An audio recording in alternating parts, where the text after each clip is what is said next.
यह कहते हुए वह जैसे ही जाने के लिए मुड़ी, अचानक उसका सर किसी के सीने से टकरा गया। वह एकदम से अपना सर पकड़कर जमीन पर गिर गई। उसकी मुंह से चीख निकल गई, आउच, मुझे लग गई है। यह कहते हुए उसने अपने सर को ऊपर उठाया और सामने खड़े इंसान को देखा। वह एक पल के लिए बिल्कुल हैरान सी रह गई। अब आगे प्रिंस। मन्नत ने अपने सामने जैसे ही प्रिंस को देखा, वह एक पल के लिए जैसे उसे देखती ही रह गई। प्रिंस इस वक्त वॉथरोब में था। वह अभी अभी बाथरूम से नहाकर निकला था। उसके बाल गीले थे। उसके चेहरे पर एक अलग ही चमक थी और लेकिन उसके चेहरे पर इस वक्त नफरत और गुस्सा भी था।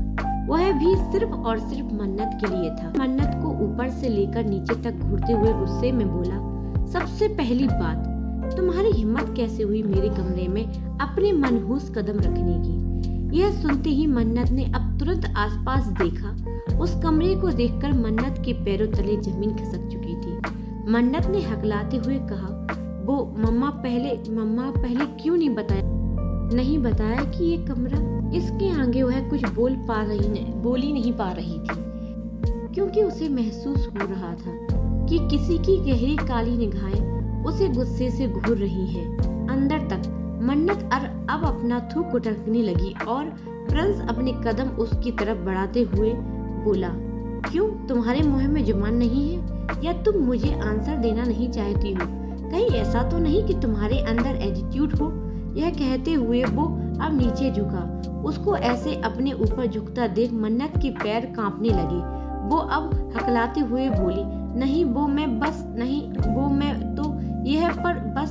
तभी प्रिंस ने उसके चेहरे को ध्यान से देखकर कहा, मुझे नहीं पता मेरे मॉम डैड क्यों तुम्हें अपनी बेटी समझते हैं, लेकिन तुम चेहरे से भी मेरी मॉम डैड की तरह नहीं दिखती हो और ना ही मेरी तरह। और सबसे बड़ी बात कि हम सूरवंशम खानदान कभी किसी से डरते नहीं हैं। इससे श्योर करते हैं कि तुम मेरे खानदान से बिल्कुल बिलोंग नहीं करती, लेकिन मेरे मॉम डैड बहुत ही बेवकूफ हैं, जो तुम जैसी लड़की को अपनी बेटी बनाकर इस घर में रखे हुए हैं। अगर मेरा बस चलता तो मैं तुम्हें अभी के अभी यहाँ से बाहर फेंक देता। ये सुनते ही मन्नत की आंखों में आंसू आ गए।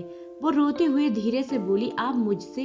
मन्नत की आवाज में दर्द साफ झलक रहा था। प्रिंस उसकी तरफ बढ़ते हुए, लेकिन मन्नत कुछ कह पाती उससे पहले ही प्रिंस ने तेजी से नीचे झुककर उसके होंठों पर अपनी एक उंगली रख दी। उसकी आंखों में गुस्सा उबल रहा था। उसकी आवाज भारी और सख्त थी। मैंने कहा था ना, मुझे भाई मत कहना। मैं तुम्हारा भाई नहीं हूँ। ये बात मैंने तुम्हें बचपन में भी समझाई थी और आज भी फिर से वह कह रहा हूँ। तुम मेरी फैमिली नहीं हो मन्नत। मैं ना तुम्हारा भाई हूँ और ना ही तुम मेरी बहन हो। इसलिए अगली बार अगर तुम्हारे मुंह से भाई शब्द निकला तो क्या होगा, ये तुम सोच भी नहीं सकती। उसकी आंखों में नफरत की आग थी और मन्नत बस खड़ी रह गई, दुखी और भीतर से पूरी तरह टूटी हुई। यह सब सुनते ही मन्नत ने प्रिंस के चेहरे को गुस्से से दूर झटका दिया। उसकी आंखों से लगातार आंसू बह रहे थे। प्रिंस ने दांत पीसते हुए कड़क आवाज में कहा, तुम अभी के अभी मेरे कमरे से चली जाओ और दोबारा अगर तुम मेरे कमरे के आसपास भी आई तो मैं। प्रिंस ने उसकी तरफ एक बार भी नहीं देखा और गुस्से में अपनी आंखें बंद करते हुए बोला, मॉम डैड, मैं आप दोनों से इस लड़की की वजह से नफरत करता हूँ। आप दोनों ने मेरे साथ बहुत अन्याय किया है और उसकी सजा मैं आप दोनों को भी दूंगा। सूरवंशम के लिए जो गलत है वह गलत है, चाहे वो उसके अपने माँ बाप ही क्यों ना हो। ये कहते हुए प्रिंस एक पागल और शैतान की तरह जोर जोर से हंसने लगा। उस पल वो वाकई डरावना लग रहा था। इधर मन्नत अब भी दौड़ रही थी, जैसे उसका डर अब भी उसका पीछा कर रहा हो। तभी वो किसी से टकरा गई और जमीन पर गिर पड़ी। उसने सामने से सिया दौड़ती हुई आई और झुककर उसे उठाया। बेटा, क्या हुआ तुम्हें? तुम ठीक तो हो ना? इतना रो क्यों रही हो और इतनी डरी हुई क्यों हो? सिया मन्नत की हालत देखकर घबरा गई। मन्नत ने जैसे ही सिया को देखा फौरन उसके सीने से लग गई और रोते रोते बोली, आपने मुझे पहले क्यों नहीं बताया कि वो कमरा उनका है? वो भाई शब्द अपने मुंह से निकाल ही नहीं पा रही थी। प्रिंस ने जैसे उसे उस शब्द से डराना सिखा दिया था। सिया थोड़ी उलझन में बोली, बेटा किस कमरे की बात कर रही हो और मैंने क्या नहीं बताया? तुम तो मुझे डरा रही हो। क्या हुआ है तुम्हें? मन्नत ने कांपते हुए हाथ से टॉप फ्लोर की ओर इशारा किया और फिर से सिया से लिपट गई। वो कमरा, वो उनका है तो आपने मुझे पहले क्यों नहीं बताया? आपको पता था ना कि वो वहाँ है, फिर भी आपने मुझे वहाँ भेज दिया। सिया हैरान रह गई। उसने मन्नत को ध्यान से देखा और गंभीरता से पूछा, तो प्रिंस से तुम्हारी मुलाकात हो गई? सच सच बताओ बेटा, उसने तुम्हारे साथ क्या किया है जिसकी वजह से तुम इस हालत में हो? मन्नत का चेहरा आंसुओं से लाल हो चुका था। वह बोल नहीं पा रही थी, बस सिसकियां ले रही थी। सिया अंदर ही अंदर कांप उठी। उसने सोचा, अभी तो प्रिंस को आए मुश्किल से 1 घंटा ही नहीं हुआ और उसने इस मन्नत की ये हालत कर दी। क्या मैंने गलती कर दी उसे यहाँ बुलाकर? मुझे इस बारे में बहुत सोच समझकर बात करनी होगी, वरना मन्नत को बहुत तकलीफ होगी। या मन्नत को प्यार से सीने से लगाते हुए बोली, बेटा पहले तुम शांत हो जाओ, फिर साफ साफ बताओ कि हुआ क्या है। किस बात से तुम इतनी डरी हुई हो? मन्नत ने खुद की मुश्किल से संभालते हुए गहरी सांस ली और धीरे से बोली, उन्होंने मेरे साथ कुछ भी नहीं किया है, मैं बस बहुत डर गई। फिर कांपती हुई आवाज में बोली, लेकिन आप वादा कीजिए कि आप मुझे फिर कभी उस कमरे में नहीं भेजेंगी। मैं कभी उनके आसपास नहीं जाऊंगी। यह कहकर मन्नत अचानक पलटी और तेजी से अपने अंदर की ओर चली गई। सिया ने उसके पीछे भागी। मन्नत बेटा मेरी बात तो सुन लो, तुम ऐसे क्यों डर रही हो? देखो घबराओ मत, प्रिंस तुम्हें कुछ नहीं कहेगा। मैं तुम्हारे डैड से बात करूंगी, तुम दोनों यहाँ अच्छे से रहोगे। प्लीज मेरी बात को सुन लो। लेकिन तब तक मन्नत ने अपने कमरे के दरवाजे बंद कर लिए थे। सिया चुपचाप दरवाजे के बाहर खड़ी रह गई। उसकी आंखों में चिंता साफ झलक रही थी। फिर अचानक उसने ऊपर की मंजिल यानी कि टॉप फ्लोर की ओर गुस्से से देखा। कुछ सोचे बिना वो उसी तरफ बढ़ गई, अपने भीतर उठते तूफान के साथ।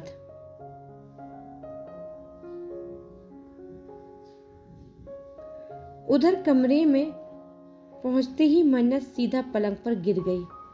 आंसू थमने का नाम ही नहीं ले रहे थे। वह खुद से बड़बड़ाने लगी, पता नहीं क्यों, लेकिन उनकी बातों से ऐसा महसूस होता है जैसे मैं इस परिवार का हिस्सा ही नहीं हूँ। मैंने ये बात कभी किसी से नहीं कही, लेकिन कई बार लगता है कि शायद जिन लोगों को मैंने अपने माँ बाप माना है वो मेरे असली माँ बाप नहीं हैं। पर ऐसा कैसे हो सकता है? मैंने जब से होश संभाला है उनको ही माँ बाप माना है, उन्हें अपने सबसे करीब पाया है। फिर भी क्यों हर बार ऐसा लगता है कि मैं इस घर की नहीं हूँ, ना ही मैं उसकी बहन हूँ। आखिर सच क्या है? यह कहते हुए वो फिर से रोने लगी। कुछ देर बाद मन्नत ने अपने आंसू पोंछे और खुद से बोली, उनके कहने से कुछ नहीं बदलता। मेरे माँ बाप वही हैं और हमेशा वही रहेंगे, चाहे कोई भी कहे। मैं उन्हें नहीं छोड़ूंगी। अगर उन्हें बहन की जरूरत नहीं है तो ठीक है, मुझे भी भाई की जरूरत नहीं है। जैसे अब तक अकेली थी वैसे ही आगे भी रह लूंगी। इतने में उसने देखा कि उसके मोबाइल पर ढेर सारी मिस्ड कॉल्स पड़ी थी। उसने झटपट फोन उठाया और नैना को कॉल लगाया। क्या हुआ नैना, तुमने इतना कॉल क्यों किया? उधर से नैना बोली, ये पूछने के लिए कि तुम कब फ्री हो रही हो, जिससे कि मैं अपॉइंटमेंट ले सकूं, तुझे उस मिस्ट्री बिजनेसमैन से मिलवा सकूं। उसी के लिए कॉल कर रही थी। ये सुनते ही मन्नत की आंखें हैरानी से फैल गईं। क्या मिलना तो था, लेकिन तू कैसे जानती है?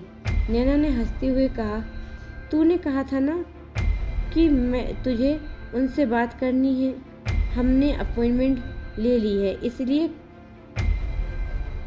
कॉल किया था पूछने के लिए कि तू कब फ्री हो रही है। मन्नत की आंखों में उम्मीद की चमक लौट आई थी। वो जोश में बोली, तू कल शाम का अपॉइंटमेंट ले ले, मैं कल ही मिलने जाऊंगी। और थैंक यू सो मच नैना, तू सच में मेरी बेस्ट फ्रेंड है। नैना शरारत से हंसते हुए बोली, अरे थैंक यू किस बात की है? थैंक यू को छोड़ो, अगर वाकई में मेरी फ्रेंड हो तो अपनी वो प्यारी सी न्यू ड्रेस मुझे दे दो। तू जानती है ना कि मैं कजिन की बर्थडे पार्टी में जा रही हूँ और मेरे पास पहनने लायक कुछ भी नहीं है।